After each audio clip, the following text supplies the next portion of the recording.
At nagbabalik na naman tayo dito sa ating no contact update segment for March 3, 2026. Alamin natin ang energy ng person na nasa isip mo ngayon. Kung sino man yan, may feelings pa ba siya sa'yo, nasa thoughts or iniisip ka pa rin ba niya, or may plano ba siyang gagawin, konektado or related sa'yo. Yan ang ating aalamin. Sa mga gusto lang tumambay, tara rin dito. No? Hi pala sa ating mga new viewers. My name is Yan. You can subscribe here, no? Kasama rin ng aking mga istambayers. Thank you so much, Puyaters. Matulog naman kayo. At kung hindi niyo pa alam, everyone, may po tayong other channel, link down below sa ating description box, okay? So, mga babes, no? Timeless tayo dito, no? Pero ang pinaka-kukunin natin ngayon ay ang real-time energies ng person mo. Hindi energy niya bukas, hindi rin energy niya kahapon, kundi ngayon. Okay? Ngayon. Okay? So, yan ang ating aalamin. So, let's go ahead and check this. Maraming salamat, Archangel Michael, angel guides, guardians of collective. Can you please tell me about this person here, connecting kay collective, the one that they're dealing with, a specific person here? Iniisip pa po ba siya nito? Ano po kaya ang kanyang plano? Meron po ba?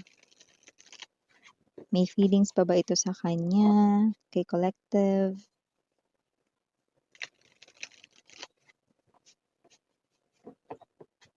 Just take only what resonates, guys, okay? If you want to know the meaning of your dream because you do not know the meaning, no, at ito'y paulit-ulit, no, at gusto mo malaman ang ibig sabihin yan, mag-inquire lamang sa thehypersisterokr@gmail.com. Okay?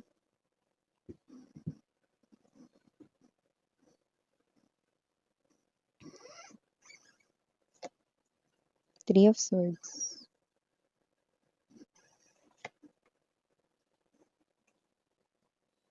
Oh. Hindi pa ganun katagal, ha? Oh.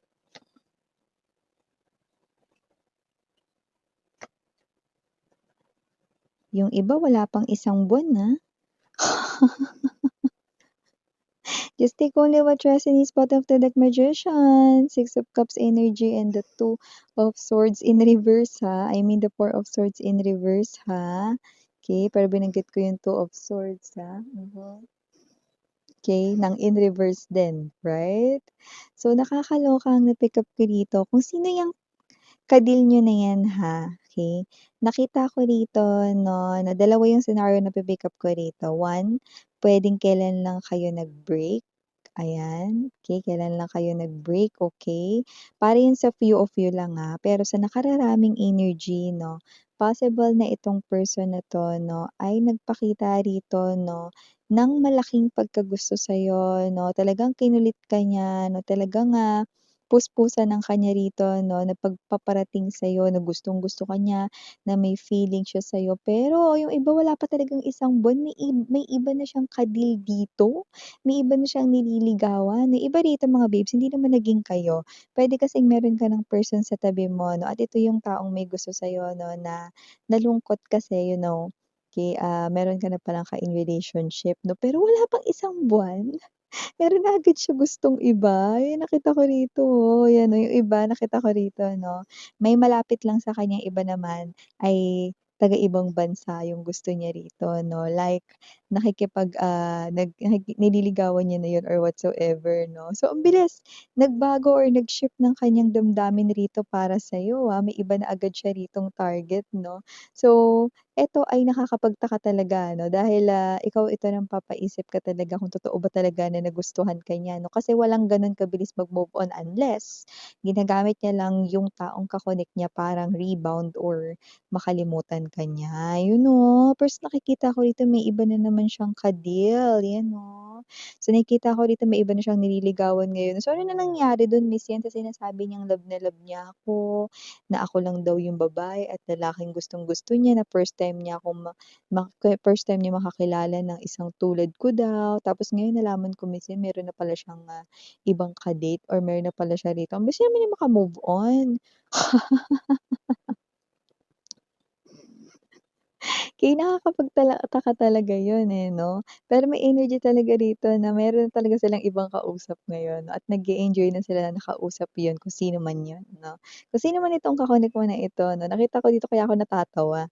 Kasi totoo yung sinasabi mo na sobrang petey na petey siya sa'yo, 'di ba? Talagang china-chat ka niya madalas 'no, talagang nagpapakita siya rito ng labis na pagkagusto sa'yo na pinaparating niya talaga yun sa'yo. Okay, tapos siguro nung ni-reject mo siya or whatsoever baka nasaktan siya kasi with the Three of Swords energy or baka naman hindi mo siya pinapansin kaya parang sinasabi niya dapat niya nang itigil ito pero nakakaloka wala pa talagang isang buwan, 'di ba? Wala pang isang buwan, yung iba eto siya may bago na siyang kausap tapos nalaman mo na sweet pa siya dun 'no. So, parang lumalabas rito mga babes 'no na iniisip mo na hindi talaga totoo yung naging feelings niya sa'yo, okey? Kasi meron na siya ngayon ibang sinasabihan ng I love you, 'yan, oh. Well, nakita ko rito, not necessarily 'no, na itong person na 'to 'no ay player, pero sa nakikita ko rito 'no, magaling siya sa mga words, okey? At saka siya yung klase ng energy-ng uhaw sa love. Ngayon nung hindi mo siya pinapansin, naghanap siya rito ng iba 'no, yun ang nakikita ko dito, okey. At kung sino rin 'tong energy na 'to lumalabas 'no, na itong person na 'to 'no, oo 'no, okey, I will be honest right in here 'no, totoong nagustuhan ka niya rito pero yun ay malaking infatuation lang. It's not really love kahit binabanggit niya yung salitang I love you sa'yo. Kasi if it's love, hindi 'to makaka-move on ng isang buwan lang, walang ganun 'te. Okay, I'm not saying na kailangan niya magmukmok ng isang taon sa sulok at umiyak 'no, dahil hindi mo siya pinapansin. Kundi ang sinasabi ko lang rito, "Te, wala pang isang buwan, meron na siyang bagong gusto dito, 'di ba? Tas nakarating pa sa'yo ang mabilis 'no, dahil may pakpak nga ang balita." 'Di ba? So, kung sino man 'tong energy na 'to, nakikita ko rito 'no, na it's not real love, kung ano yun, kung sinasabi niya man sa'yo na gusto ka niya or malaki yung pagkagusto niya sa'yo, kino-compliment ka pa niya sa lumabas dito, mabait ka 'no, at ikaw yung person na hindi dapat sayangin 'no, or ikaw ito na may malaking puso ganito, ganyan 'no. At dahil ni-reject mo siya, eto siya. Alam mo kasi kung sino yun, that person is someone who's begging to love, eh. Yun ang pangarap niya, yun ang kaniyang tanging panaginip 'no, yung mahalin siya rito, okey.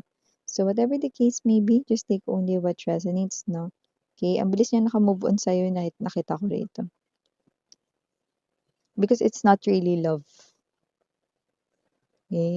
Oo, nagustuhan ka niya but it's just attraction, okey. Pero alam mo kung ano rin nakakapag-alala rito sa kanya? Kasi yung energy niya dito with the Magician and the Six of Cups 'no, siya yung klase ng energy rito mga babes 'no, na you know, hindi sa kaya nga binanggit ko hindi siya player type of energy 'di ba? Pero may energy siya rito mga babes 'no, na dahil uhaw siya sa love, parang kahit sino na lang, yun yung peg ng energy niya. So kung sino yung nagugustuhan niya ngayon, andun yung focus niya ngayon, okey? Kasi napunta na dun sa tao na yun yung dating focus niya sa'yo, okey? Pero hindi ibig sabihin nun na dahil focus niya na yung taong yun ngayon, hindi na magbabago yun. Once nai-reject siya ng taong yun, naka-connect niya ngayon, ganun ang mangyayari, tatawid siya ulit sa iba. Oo, at kaya niya mag-move on kasi hindi niya nafi-feel yung love talaga, nakuha mo? Kasi kung love ito, hindi kaagad-agad makakapagpalit ng iba. At hindi ka makakagamit rin ng iba para sa rebound, eh, ang hirap kumiss ng iba, 'di ba? So, whatever the case may be, ang hirap rin yakapin ng iba kung emotionless ka. So, definitely, this is all about infatuation, attraction. Paano yun minsan kagaya ng ano yung nararamdaman mo 'pag nakita mo yung favorite actor and actress mo, ganun lang. Okay, so whatever the case may be, I do pick up that this is someone here 'no, na parang dapat ayusin niya 'to 'no. You just can't, say na, "I love you" without feelings or without understanding, how you feel kapag sinabi mo yun, 'di ba? Kasi 'tong tao na 'to 'no, is nagbibigay sa'tin dito 'no, ng energy mga babes 'no, na siya ito na ang dali niya sabihin yung, "I miss you, I love you," 'no, without really knowing the real meaning of that and the real feelings or emotions involved doon, okey, habang sinasabi niya yun sa'yo. So, kung sino 'tong energy na 'to lumalabas dito 'no, na itong tao na 'to 'no, ay hindi healed at hindi siya nag-hesitate with the Two of Swords in reverse na binanggit ko kanina, hindi siya nag-hesitate to jump into another bagong gusto or what 'no, knowing na itong tao na 'to ay nagpakita ng labis-labis na effort sa'yo, last month lang. Yun yung pinakamaaga natin nakuha, last month lang, 'di ba? Pero naka-move on siya sa'yo agad-agad, 'di ba? Okey. So, whoever this energy is, this person here ay someone na masasabi kong parang naglalaro pa siya. In other words, parang may gatas pa siya sa labi. Wala tayo ritong edad ha, kahit na mas matanda pa 'to sa inyo 'no, this person is reacting from the place of may gatas pa siya sa labi. And this person is someone who's immature. Okay, you just can't love anyone, 'di ba? Just can't love anyone. Okay? It has to be yung talagang, feeling na talagang ramdam na ramdam mong yun yung love, okay? Attraction, infatuation, crush, like, is far different from love, okay? So, you need to categorize saan yung feelings doon, 'di ba? Saan anong klaseng feelings yung involved doon, 'di ba?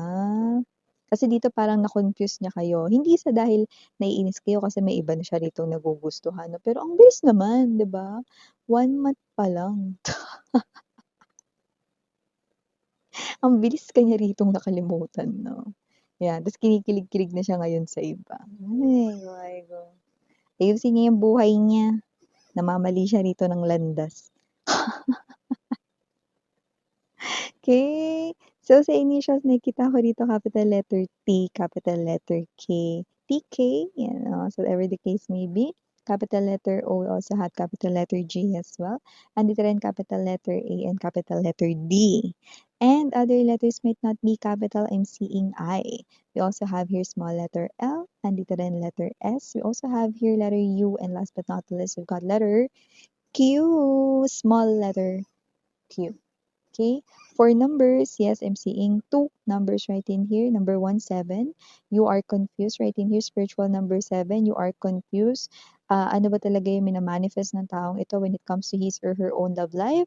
Is it really the love of his or her life? Someone na makakasama forever? Is it someone na nagbibigay lang dito ng infatuation or yung feeling ng attractive lang, gano'n, okay? And also number 7 means, this is a spiritual message 'no, that this person needs to listen to his or her guides, own guardians niya rito or kay universe, okay? And last but not the least, number I'm seeing right here, number 3. So definitely this person here needs to have that balance in his or her energy, especially when it comes to his or her love life. And of course, 3 also means 'no, na parang mas kailangan niya pa nga da't i-prioritize dito yung kanyang career or yung trabaho niya or negosyo niya kung meron 'no. Kasi parang, nakikita ko rito na hindi niya na yun nabibigyan rito ng pansin. Kasi puro siya love, love, love, love, yan, mga babes, hindi kayo mabubuhay 'pag love, love, love, love lang.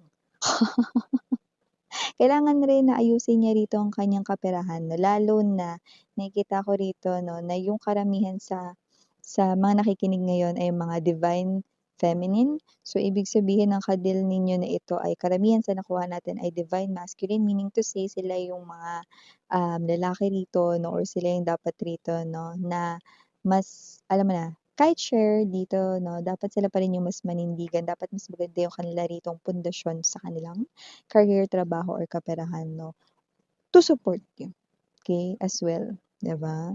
So, yun yung nararapat dito. Although you can support here yourself and sino ba naman yung ayaw ng person na I mean gusto ng person rito 'no, na walang pagpapahalaga sa kanya ritong money or sa kanyang trabaho, 'di ba? Wala naman dito, okay? Unless gusto mong siya yung buhayin mo, 'di ba? So, be realistic. Okay? So, ito yung mga mensahe right here for you guys. Again, I'm Yuriana Oni, Sarang Hair, Love and Light. Annyeong.